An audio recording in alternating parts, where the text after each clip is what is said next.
제목 같이 한번 읽어보겠습니다. 시작. 그리스도의 선구자 세례 요한, 이 제목으로 하는 말씀 나누고 은혜를 받기를 원합니다. 여러분, 예수님의 선구자 역할을 했던 세례 요한 이야기는 사복음서가 다 기록하고 있습니다. 사복음서가 다 기록하고 있다는 것은 그만큼 빼서는 안 될 중요한 그런 사건이라는 것입니다. 자, 마가복음 1장 1절에 보면은 이제 큰 제목같이 하나님의 아들 예수 그리스도의 복음의 시작이다, 이렇게 이야기하고 있습니다. 제가 지난주에 말씀드렸죠. 마가복음은 마가가 기록했는데, 마가는 베드로의 아들이고 영적인 아들이고 또 베드로의 통역관이 됐다고 그랬죠. 그리고 이 마가복음의 수신자는 바로 로마인입니다. 로마에 사는 이방인들을 가르치고 있습니다. 그래서 제가 로마에 있는 사람들에게 잘 이해시키기 위해서 마가가 두 렙돈을 로마 화폐로 한 고드란트라 이렇게 설명했다고 그러잖아요. 그래서 이 로마에 보내는 이 마가복음이 수신자가 로마에 있는 이방인들이다, 이렇게 말씀드렸습니다. 자, 그래서 그때 당시에 하나님의 아들, 이걸 영어로 말하면 The Son of God죠. 그래서 그때 당시에 The Son of God가 로마인들한테 누구였냐면 바로 황제였습니다. 황제를 신의 아들이라고 이렇게 불렀습니다. 근데 이 마가가 기록할 때, 이 말을 기도할 때는 로마에 있는 사람들에게 어떻게 하면 예수님을 잘 전할 수 있을까라는 그런 고민이 많았겠죠. 그래서 예수님이 도대체 그들에게 어떤 존재일까? 저 갈릴리 나사렛이라는 조그만 동네에서 나셨던 그런 예수님이 과연 로마인들에게 어떻게 다가갈 수 있을까라고 했을 때, 예수님 바로 하나님의 아들, 신의 아들이라는 그런 명칭을 갖고 들어왔다는 것을 여러분 아셔야 됩니다. 그래서 제일 먼저 첫 서두에 하나님의 아들, 이렇게 이야기하고 있습니다. 누구를? 예수님을 지칭해서, 그죠? 그리고 또 그분이 바로 그리스도라. 예수님에 대해서 두 가지 명칭을 이렇게 붙이면서 이제 복음의 시작이다, 이렇게 이야기하고 있습니다. 자, 복음, 유앙겔리온이라는 이 복음이라는 말이 뭐냐 하면은 로마인들한테 복음이란 뭐냐 하면은 신의 아들로 불리는 황제가 탄생한 것. 그리고 그 황제가 이제 제위의 왕위에 등극하는 것. 그리고 그 황제가 전쟁에 나가서 이방 적들을 무찌르고 승리한 것, 그걸 갖다가 복음이라고 그래요. 그 소식, 그 전쟁의 승리를 알리는 기쁜 소식이 바로 유앙겔리온 복음이었다는 것입니다. 로마인들이 말하는 복음이었습니다. 근데 이 마가복음에 기록된 이스라엘의 이야기들이, 유대인들의 이야기는요, 그때 그들이 어떤 현실적으로 상황이 있었냐면은 아주 오랜 동안 BC 721년부터 해가지고 북이스라엘이요, 아수르에서 멸망했거든요. 그때부터 해서 예수님이 오실 때까지 계속해서 그들은 바벨론의 아수르의 포로에 있다가, 그 다음에 바벨론의 포로가 있다가, 그 다음에 페르시아의 포로로 갔다가, 그 다음에 헬라의 포로로 있다가, 또 로마의 그 포로 생활을 오랫동안 했던 것입니다. 그래서 그들의 식민지에서 핍박과 억압을 받고 오셨던 그런 상황이었습니다. 그런 상황에서 정말 이 당시에 유대인들이 정말 간절히 원했던 복음이 뭐냐? 바로 이 이스라엘 나라를, 이 강대국 로마로부터 해방시켜 주시는 그런 정치적인 메시아, 다윗과 같은 엄청 힘있는 그런 왕이 등장해서 로마 군대를 물리치고 다 쫓아내고 이스라엘을 독립시키는 그런 정치적인 메시아를 기대하고 있었다라는 것입니다. 자, 그런데 마가가 이 마가복음 들었으면서 1절에서 말하는 예수 그리스도, 그가 바로 복음인데 그 복음이신 예수 그리스도가 정치적인 해방자가 아니었다라는 것입니다. 예수님은요, 나중에 빌라도 앞에 섰을 때에 빌라도가 네가 유대인의 왕이냐 그랬을 때 내가 기다 그랬거든요. 근데 그 기라는 것은 이스라엘 나라의, 이 땅에서의 이스라엘 나라가 아니었습니다. 그거는 바로 요한복음 18장 36절에 기록된 시 이렇게 말합니다. 예수께서 대답하시되 내 나라는 이 세상에 속한 것이 아니니라고 분명히 이야기하고 있습니다. 만일에 내 나라가 이 세상에 속했던 것이었다면 내 종들은 누굴까요? 천사도 아닐까요? 천사들이 싸워서 나로 유대인들에게 넘겨지지 않게 했으리라. 이제 내 나라는 여기에 속한 것이 아니라고 분명히 이야기하고 있습니다. 예수님이 추구했던 나라, 예수님이 꿈꾸었던 그런 나라는 이 세상의 이스라엘의 해방이 아니라 바로 이 세상 너머에 있는, 저 세상에 있는 나라, 죄악에 속해 있던, 죄악의 종로로 하고 얽매여 살고 있는 이 인간들, 죄인들을 죄로부터 건져내시는 그런 나라가 바로 예수님이 꿈꿨던 나라라는 것입니다. 그래서 예수님은 인간을 근본적으로 묶고 있는 이 죄로부터 해방시켜 주시려고 하면은 여러분, 죄인이 죄인을 구원할 수 없는 거예요. 죄인은 연약하고 완전하지 못하기 때문에 죄인을 구속할 수 없습니다. 그래서 구약의 제사들은요, 흠없는 어린 양을 가지고 하나님께 제사를 드리면서 백성들의 죄를 대속했습니다. 죄 없는 존재가 필요한 겁니다. 죄 없는 존재는 이 세상에 아무도 없습니다. 모든 사람이 죄인이래 하나님의 영광이 이르지 못한다고 했습니다. 그래서 하나님께서는 죄 없는 하나님의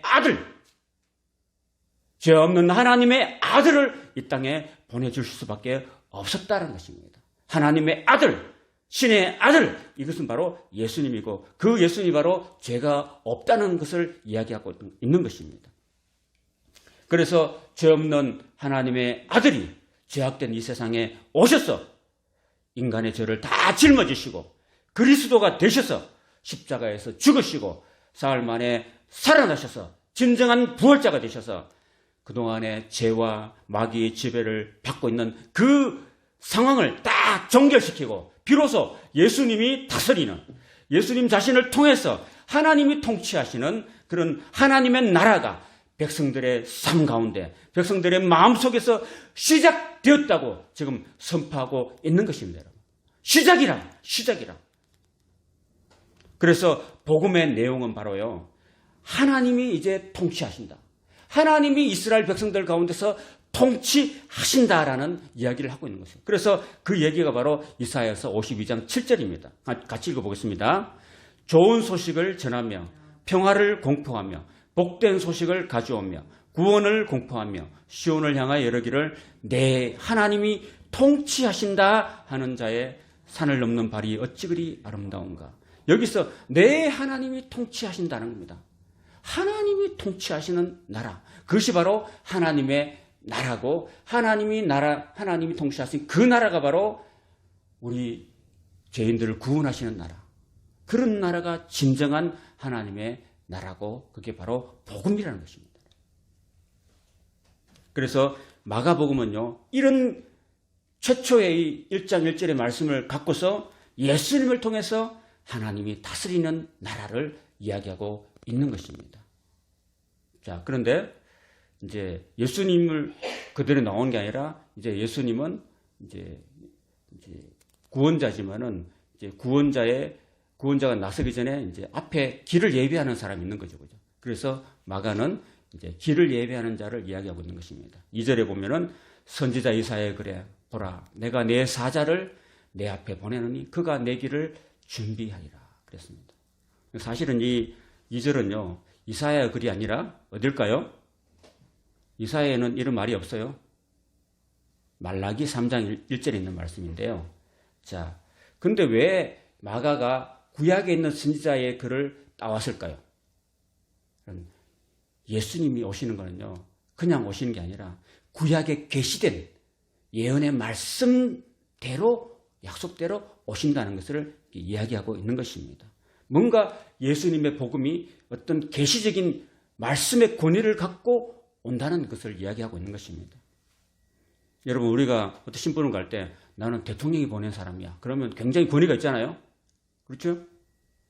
나는 조폭 두목이 보낸 사람이야. 그럼 뭔가 또 권위가 있는 거죠. 근데 뭐 아무렇지도 않은 그런 사람들이 아랫사람이 보내면 그거는 권위가 없는 거죠. 그죠? 그래서 대통령이 딱 특사를 해가지고 탁 종이에 친서를 써가지고 내가 이 사람을 대사로 보냅니다. 특사로 보냅니다. 그러면 굉장히 권위가 있는 것처럼 바로 이 예수님이 오신 것은 구약의 하나님의 선지자들이 예언하고 약속하신 그 약속에 따라서 예수님이 오셨다라기 때문에 이 예수님의 오심은 굉장히 권위를 갖고 있는 것입니다. 자, 이사야 보라, 내가는 누굴까요? 여기 있어요. 내가 하나님이죠. 하나님이죠. 내가 내 사자를 누굴까요? 사자는 바로 여기서는 그 하나님의 일꾼입니다. 하나님 일꾼을 네 앞에 보낸다. 네는 누굴까요? 너는 예수님이죠. 예수님 앞에 보내노니 그가 하나님의 사자, 하나님의 일꾼이 너의 길을, 예수 그리스도의 길을 준비하게 될 것이다 라고 이야기하고 있는 것입니다. 3절에 보면은 광야에 외치는 자의 소리가 있어 이르되 너희는 주의 길을 준비하라. 그의 오실 길을 곧게 하라. 그러겠습니다. 요 말씀이 비로소 이사야 40장 3절에 있는 말씀인 것입니다. 자, 그런데 제가 여기서 약간 그 본문하고 약간 다른 차원일 수도 있지만은 여기 광야라는 이야기를 한번 잠깐 묵상하고 싶어요. 광야. 여러분, 광야는요, 여러분이 그 성지순례 가보시면은 그 유대 광야라는 것, 네게브 광야라는 게 굉장히 참 척박한 땅이라고 할 수 있습니다. 여기는 낮에는 영상 40도 이상 올라가고 밤에는 영하로 내떨어지고 거기는요, 뭐 사람이 살만한 장소가 못 됩니다. 근데 모세가 그 광야의 중심에 있었던 시내산에서 하나님을 만났습니다. 그죠? 그 광야, 아무도 없는 그 광야에서 하나님을 만났습니다. 그리고 출애굽한 이스라엘 백성들이 어디에서 40년 지냈습니까? 광야에서. 그 광야에서 하나님과 동행하면서 40년을 지냈다는 거죠. 그죠? 왜 하나님은 좋은 길이 있었음에도 불구하고 왜 척박한 광야를 그쪽으로 인도하셨을까를 우리가 한번 생각해 볼 것입니다. 여러분, 광야에는요, 뭐 즐거운 게 없어요. 광야에는 TV도 없고, 광야에는 핸드폰도 없고, 와이파이도 안 터지고, 뭐 아무것도 없어요. 하나님 외에는 바라볼 만하고 의지할 분이 아무도 없는 그런 땅이 바로 광야입니다. 하나님께서 유일하게 이스라엘 백성들 300만 대군을 이끌고 가서 광야에서 하나님이 이른 아침에 만나를 내려주시고, 그리고 또 고기가 먹고 싶을 때는 메추라기를 또 쫙 동풍을 불어서 보내주시고, 그리고 밤에 추울 때 불기둥을 팍 해가지고 이스라엘 백성들을 따뜻하게 해주시고, 그리고 낮에 그 뜨거운 광야길을 지날 때는 하나님께서 구름 기둥으로 다 그려줘가지고 태양을 가려줘가지고 시원하게 해주셨고, 그리고 모든 불뱀들과 동물과 짐승부터 지켜주시고, 그리고 앞에 있는 모든 대적들을, 그 거인족들을 다 물리치시면서 인도해 주셨던 그런 땅이 바로 광야였습니다. 광야는 바로 오직 하나님만 바라보고 의지하고 나가야 될 땅이라는 것입니다. 보통 우리를 광야 인생이라고 그러잖아요. 그죠? 우리는 이 광야에서 살아가고 있습니다. 세례 요한도 이 광야에서 하나님과 교통하면서 하나님이 주시는 메시지를 받고 백성들에게 전달하는 소리가 되었습니다. 그가 바로 광야의 소리였습니다. 그의 메시지는 광야를 거쳐서 오시는 메시아의 대망사상이 담겨 있었습니다. 저와 여러분들도 너무 문명의 세계만 젖어 있지 말고, 여러분 종일토록 핸드폰만 붙들고 있지 말고, 핸드폰 다 끊고 여러분의 조용한 기도 골방에 들어가서, 광야 같은 그 골방에 들어가서 여러분 겸손하게 무릎 꿇고 기도하시고, 하나님의 말씀을 펼쳐서 말씀 묵상하시고 말씀 붙들고 기도하시는 그런 영성을, 노마드 영성을 여러분 가질 수 있기를 축복합니다. 여러분, 이사야는 일찍이 바벨론 포로에서 그의 백성과 함께 돌아오시는 광야의 하나님을 보았습니다. 그리고 마가는 이 예언의 성취를 바로 세례 요한과 예수 그리스도의 오시면서 보았습니다. 과연 예수 그리스도는 주님으로서, 하나님으로서 죄의 포로가 된 인류를 해방시키기 위해서 오셨던 것입니다. 이 광야를 통해서 오셨던 것입니다. 이를 위해서 세례 요한이 그 예수 그리스도의 그 메시아의 길을 예비한 것이었습니다. 4절을 읽겠습니다. 세례 요한이 광야에 이르러 죄사함을 받게 하는 회개의 세례를 전파했다. 여러분, 그 세례 요한의 등장은요, 아까 얘기했듯이 그 마가복음 2장 2절 3절의 그 예언의 성취였고, 세례 요한이 옴으로써 새로운 구원의 시대가 열리는 것을 우리에게 알려주고 있는 것입니다. 여러분, 구약시대 여러분 성경을 구약을 읽어보셨습니까? 구약을 다 읽어보셨으면 구약에서 세례를 주는 것을, 물세례 준 걸 그런 기사가 있습니까? 없죠. 그죠? 구약 성경에는 물세례를 주는 그런 기사가 없습니다. 다만 에스겔서 36장 24절에서 27절에 그들이 바벨론에서 포로로 돌아올 때, 포로에서 해방돼서 돌아올 때 하나님께서는 그들에게 물을 뿌려서 정결하게 하실 것이다. 그들에게 새 마음과 새 영을 주실 것이라는 예언을 하고 있지만 실제로 물세례를 준 건 아니었습니다. 우리 에스겔서 36장 24절에서 27절 같이 읽어보습니다. 시작. 내가 너희를 여러 나라 가운데서 인도하여 내고 여러 민족 가운데서 모아 데리고 고국 땅에 들어가서 맑은 물을 너희에게 뿌려서 너희로 정결하게 하되 곧 너희 모든 더러운 것에서와 모든 우상 숭배에서 너희를 정결하게 할 것이며 또 새 영을 너희에게 두고 새 마음을 너희에게 주되 너희 육신에서 굳은 마음을 제거하고 부드러운 마음을 줄 것이며 또 내 영을 너희 속에 두어 너희로 내 율례를 행하게 하리니 너희가 내 규례를 지켜 행할지라 얘기하겠습니다. 그래서 이 세례의 기원은 바로 에스겔서 36장에 기원하고 있는 것입니다.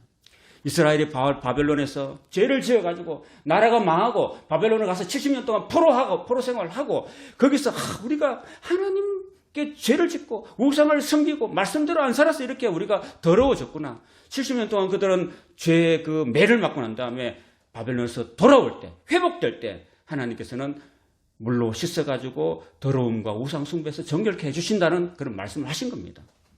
플러스 그 위에다가 하나님은 새 영과 부드러운 마음을 그들의 마음에 주실 것을 이야기하고 있는 것입니다.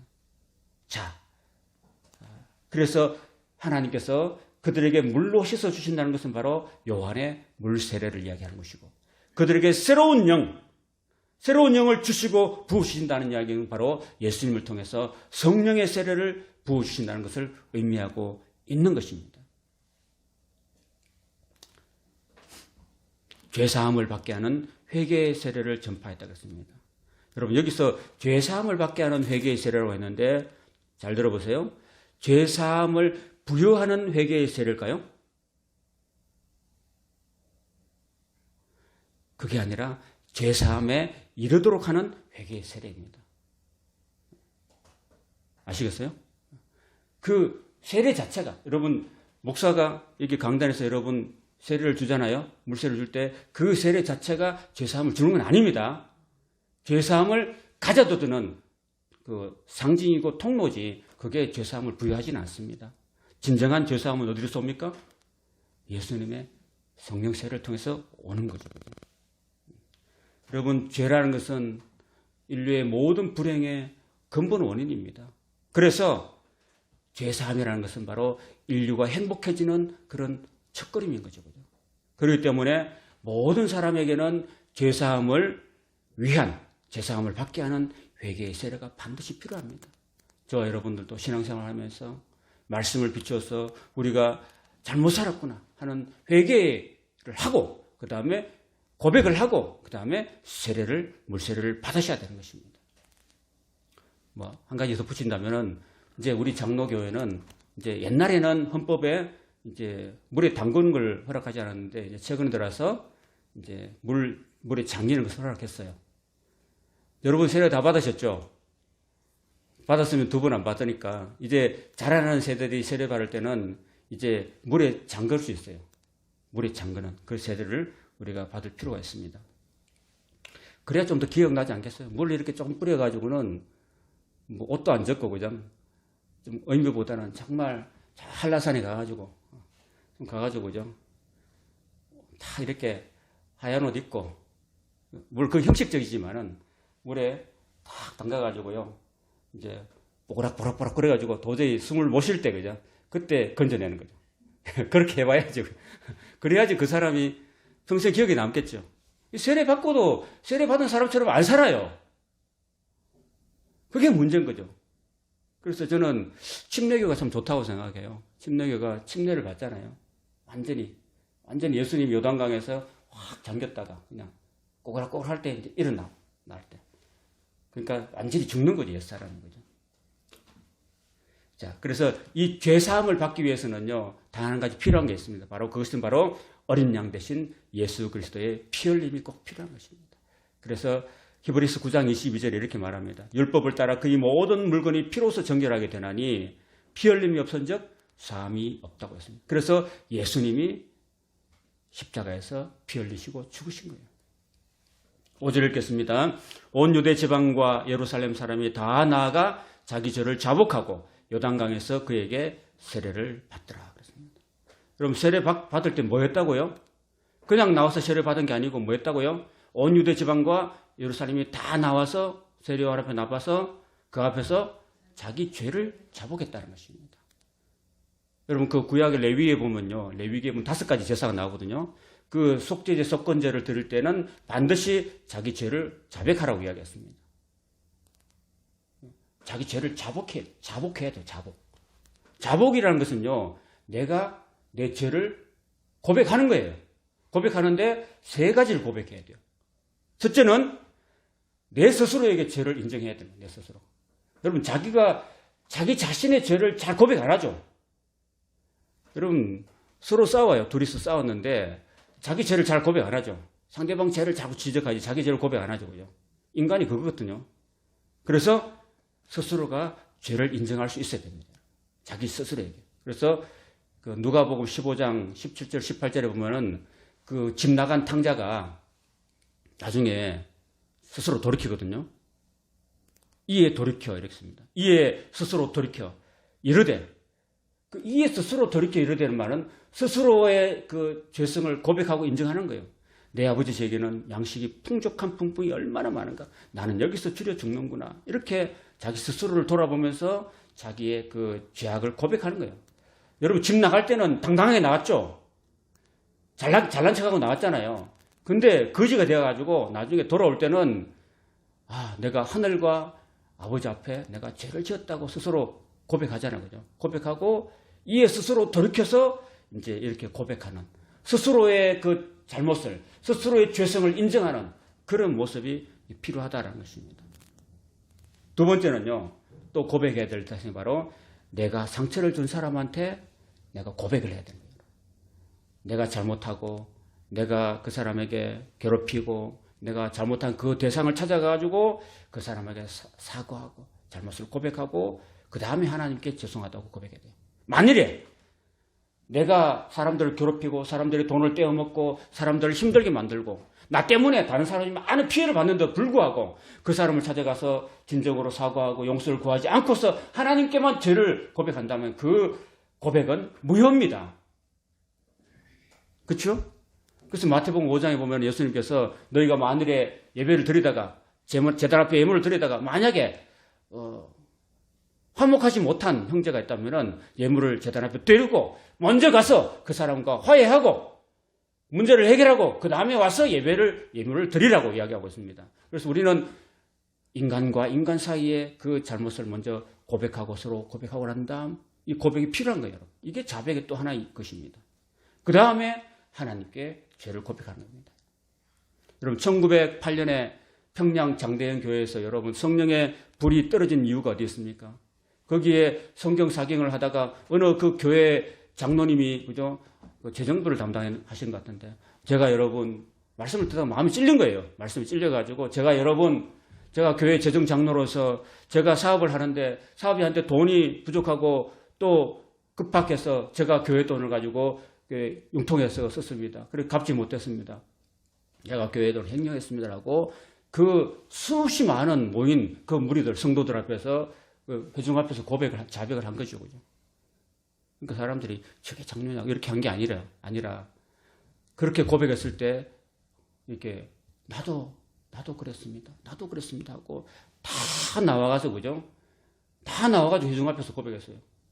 다 고백하니까 그때 하나님의 성령께서 불같이 거기에 그 자리에 임하셔서 1908년도에 정말 대단한 성령의 불길이 평양에서부터 해서 온 전국 방방공고에 다 퍼졌던 것입니다.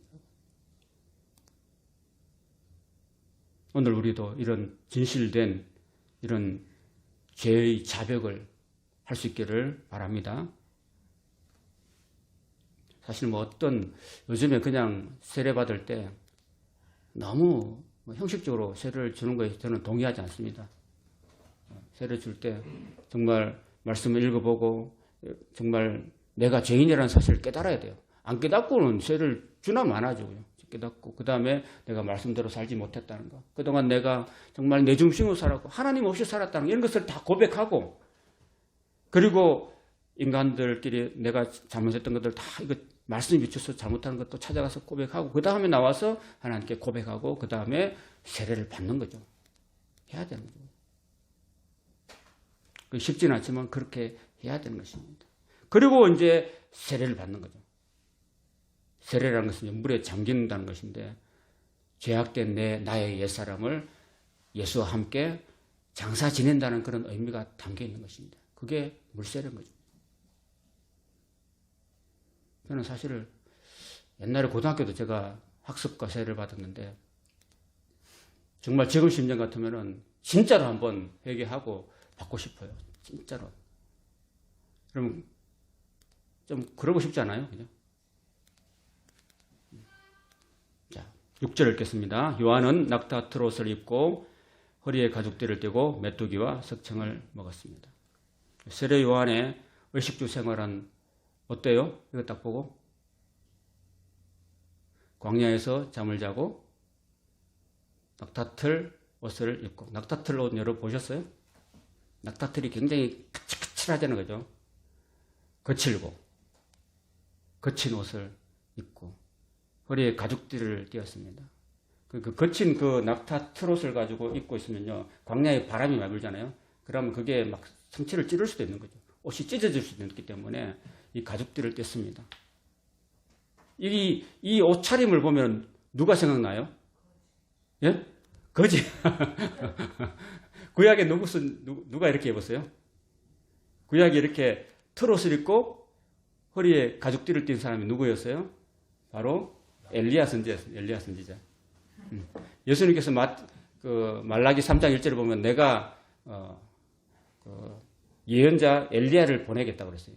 메시아 오기 전에. 그 엘리야가 누구였어요? 바로 오리를 한 그 엘리야가 바로 세례 요한이라고 예수님께서 말씀해 주셨거든요. 여기 세례 요한이 마치 엘리야처럼 그렇게 입었다는 거죠. 그 다음에 먹은 음식은 메뚜기와 석청이었습니다. 광야에서 나오는 거죠. 그 세례 요한의 그 의식주 생활을 보면 정말 단순하고 소박하고 청빈한 그런 모습을 볼 수 있습니다. 그런 삶을 살았던 거예요, 여러분. 세례 요한이 왕국에서 좋은 옷을 입고, 그 다음에 좋은 것을 먹으며 고기를 먹고, 그렇게 하면서 궁중에서 왕들 앞에 복음을 전한 게 아니었습니다. 그는 완전 반대의 삶을 살았습니다. 완전히 정말 그 광야, 아무것도 없는 광야에서 정말 이렇게 트롯 하나 입고 가죽도 끼고 메뚜기와 석청을 이렇게 먹으면서 너무나 단순 소박 청변한 삶을 살았습니다. 그런 삶을 살았기 때문에 그 자신이 곧 그 메시지였습니다. 그의 메시지는 강력한 힘이 있었습니다. 아무런 욕심도 없는 삶이었습니다. 저기 서울의 대형 교회처럼 목회자가 은퇴할 때 막 엄청난 비자금을 쌓아놓고 또 자식들한테 막 이렇게 막 대물림하고 이렇게 하지 않았습니다. 청빈하게 아무것도 없었습니다. 제가 볼 때는 세례 요한이 무슨 생명보험이나 무슨 노후보험이나 연금 같은 거 들은 것도 안 같아요. 아무것도 없이 그냥 청빈 그 자체였습니다.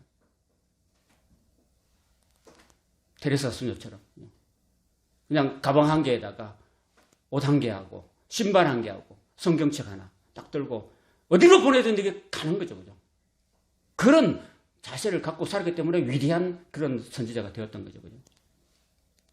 그래서 그가 얼마나 많은 사람들로부터 존경을 받고 또 힘이 있었냐면요. 그때 당시에 그 지역을 관할했던 헤로드 왕, 헤로드 안티파스라는 그 왕이 다스리는 그 왕인데 결국은 이 헤로드 왕도 세례 요한을 두려워했습니다. 세례 요한이 옳은 말 했고 바른 말 했었습니다. 근데 흠잡을 데 없으니까 어떻게 할 수가 없는 거예요. 그죠? 그러니까 막 자기를 막 비판하고 찌르는 소리를 해도 그걸 달게 받아요. 그 헤로드 왕이. 그 정도로 굉장히 존경을 받았던 그런 사람이었습니다. 오늘 한국교회 지도자들, 목회자들, 성도들도요, 이 세례 요한 같은 어떤 그 영성을 가져야 되지 않을까. 너무나 지금은 세상 사람들이 주의 종들을 욕하고 있고, 정말 주의 종들의 권위가 땅바닥에 떨어져가지고 하수도에 지금 떠내려가고 있는 상황입니다. 오늘 우리 전도자들도 너무 세상에 얽매이지 말고, 세례 요한은 아마 결혼은 안 하신 것 같아요. 결혼 안 했으니까 처자식이 없으니까 그럴지도 모르겠지만은 뭔가 좀 내려놓고 세상의 어떤 욕심을 좀 내려놓고 정말 이 광야에서 하나님만 바라보고 그 어떤 광야의 영성을 좀 우리 한국교회 그 지도자들이 좀 회복해야 되지 않을까 그런 생각을 하게 됩니다. 저와 여러분들도 너무 문명에만 쳐들지 말고 정말 골방에서 하나님만 바라보고 말씀만 바라보고 기도하고 어떤 영적인 영성을 좀 더 키울 수 있는 저와 여러분이 되었으면 좋겠습니다. 7절 그가 전파하여 이르되 나보다 능력 많으신 이가 내 뒤에 오시나니 나는 굽혀 그의 신발끈을 풀기도 감당하지 못하겠노라 이랬습니다. 여러분 사실 세례 요한은 능력이 많았습니다. 아까 제가 말했듯이 세례 요한을 존경하지 않는 사람은 아무도 없었습니다. 여러분 예수님 막 죽이려고 그랬잖아요. 바리새인들이. 근데 바리새인들이 세례 요한은 손도 못 댔습니다. 굉장히 권위가 있었습니다. 근데 세례 요한은 나보다 능력 많으신 이라고 이야기하고 있습니다. 왜 그런 말을 했을까요? 인간적으로 따지면 예수님은 정말 오랜 동안 식민지 생활을 했던 이스라엘을 정치적으로 해방시켜주지도 못했습니다. 그냥 그는 그 갈릴리의 어부들하고 몇 사람하고 다니면서 그냥 그렇게 다닐 뿐이었습니다. 그리고 결국에는 무기력하게 십자가에서 죽음을 했습니다. 그런데 왜 요한은 이 예수님을 나보다 능력이 많다고 그렇게 했을까요? 능력이 뭡니까? 능력이. 예수님은 세상적인 능력이 없었어요. 예수님이 쌓아놓은 재산도 없었고 예수님이 뒷배경도 없었습니다. 우리 소위 세상적으로 말하는 어떤 부와 권력과 이런 것들이 아무것도 없었는데 불구하고 세례 요한은 예수님을 나보다 능력이 많다고 이야기하고 있는 것입니다. 참 능력이 뭘까요? 참 능력이. 세례 요한은 자신은 구원자가 아니라고 이야기하고 있습니다. 나는 구원자 예수를 소개하는 사람에 불과하다는 이야기를 하고 있습니다. 그런 의미에서 참된 능력이라는 것은요, 바로 하나님으로부터 오는 하나님의 아들로서 자신을 희생하고 다른 사람을 섬기고 자신의 목숨을 많은 사람들의 대속물로 내어줘가지고 많은 사람을 살리고 그들에게 생명을 주시는 그 능력, 생명을 주는 그 능력이 바로 참 능력이다 라고 평가하고 있는 것입니다. 요한은 자신의 한계를 알았습니다. 자신은 인간일 뿐이라는 사실. 그러나 내 뒤에 오시는 그분은 내가 굽혀서 신발끈을 풀기도 감당치 못할 그런 하나님이시다. 하나님의 아들이시다. 그분이 바로 메시아시다. 유일하신 그리스도시다라는 이야기를 하고 있는 것입니다. 여러분 여기 자기가 예수님 앞에 어떤 존재로 이 사람이 비유했냐면요. 신발끈을 푸는 사람. 그럼 신발끈을 푸는 사람, 그때 당시에는요. 당시 좀 잘 사는 사람들은 종들이 있었잖아요. 그 주인이 바깥에 시장에 나갔다거나 멀리 길을 갔다 오면은 딱 제일 먼저 나와가지고, 그때 당시에는 뭐 샌들 신고 다녔는데, 샌들에 굉장히 먼지가 많잖아요. 지금처럼 포장된 도로도 아닌데 다 바람 불면 먼지가 나는 그때 예수님 그 주인이 이렇게 바깥에 나오면 그 샌들에 먼지가 많이 묻기 때문에 일단 풀어야 돼요. 막 탁 풀고 풀려면 어떻게 해도 엎드려야 되잖아요. 주인은 서 있는데 종은 엎드려야 되잖아요. 엎드려가지고 팍 풀고 그게 종의 역할이었습니다. 그리고 나서 물을 떠와서 그 발을 씻어주는 거예요. 발만 씻을 뿐 아니라 또 손도 씻어주는 거예요. 그런 역할을 하는 것이요. 그게 바로 종이었어요. 종. 수종되는 사람이에요. 이런 사람이 구약에 누가 있었습니까? 모세한테 그렇게 한 사람 누구예요? 여호수아이고 또 엘리야한테 그렇게 한 사람 누굽니까? 엘리사였습니다. 그래서 수종되는 사람, 그 손에 물 붓는 사람이라고 이야기하고 있는 것입니다. 그런 종만도 못한 자신이라고 자신을 낮추고 있는 것입니다. 이렇게 세례 요한은 겸손함으로, 겸손한 자세로 예수님을 대해줬던 것입니다. 결코 자기를 예수님 앞에 내세우지 않았어요. 여러분, 우리 옛날에 그 전화할 때, 여러분, 그 권사님 기억나세요? 옛날에 다이얼, 아주 오래 전에, 저 초등학교 때 다이얼 전화, 저희 집에는 그래도 옛날에는 조금 잘 살았는데, 순간적으로 잘 사는 때가 있었는데, 전화기가 있었어요.